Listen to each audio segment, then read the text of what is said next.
Hi guys, so whew, guess what we're learning today? We're learning the straddle press handstand for the last day. Ooh, it's snowing outside. I need to look around more often. So beautiful. So that's where I'm at, straddle pressing on a wheel one time. One day I'm going to get really good and do really big numbers. But until then, I'm going to roll this really awesome thing away and let's get to the really important stuff. Okay, so straddle press handstand is a very difficult handstand to learn sometimes because there's a few notches of awareness.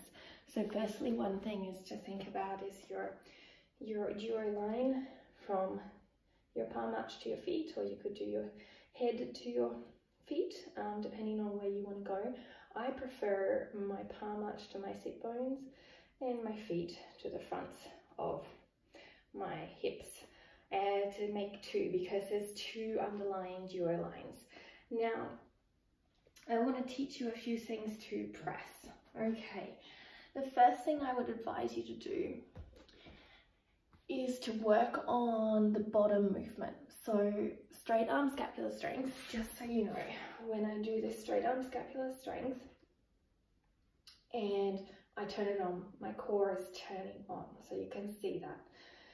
Now, if my legs aren't turning on, then there's going to be no lift up, okay? So we need to have our legs turned on as well. So again, this is not turned on and this is turned on. My core is changing when I'm integrating my legs and integrating my arms, okay? That's very important to note. If your core is not changing now and you're not feeling it, then you need some work on awareness building, because that's what's going to build you up, okay? So the first step to learning the press for me was nice and strong straight arm scapular strength, external rotation, strong firm hands, pushing down, holding, and then coming back. Pushing down, holding, coming back. So doing 10 reps of these. From there, it was lifting up, rolling forward, holding, and then back down.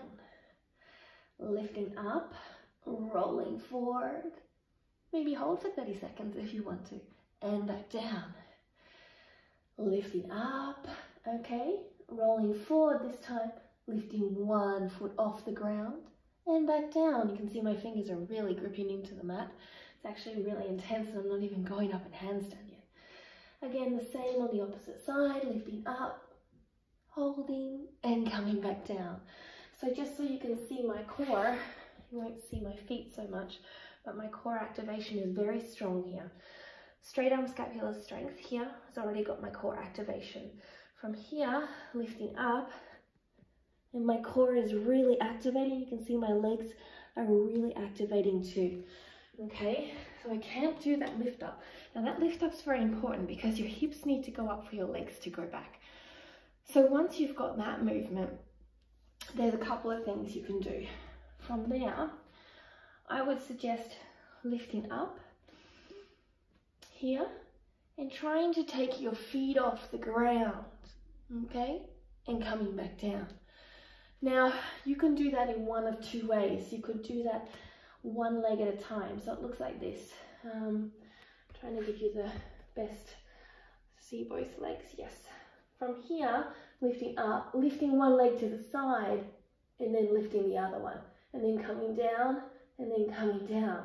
Lifting one leg to the side, lifting the other, coming down, coming down. How I learned was starting in a warrior 2 position, okay? Not a warrior 2, silly me. Half moon position. So this position, but my hand is down. And I was bringing my leg forward firstly, and this was Ashley Galvin's part, working on my hip placement. So understanding about to keep my legs up in the air, my hip up in the air and nice and strong. The second thing I worked on was when I was with Megan, and this also came into play with Ashley as well. was what I just showed you. So placing the leg in the air, before it was just this high, now it's this high, and then lifting off through lifting this leg.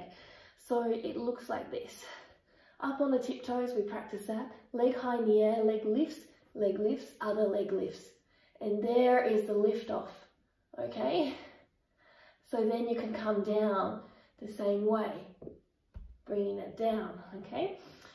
So that was the kind of way I learned yoga motivation for learning. Namaste.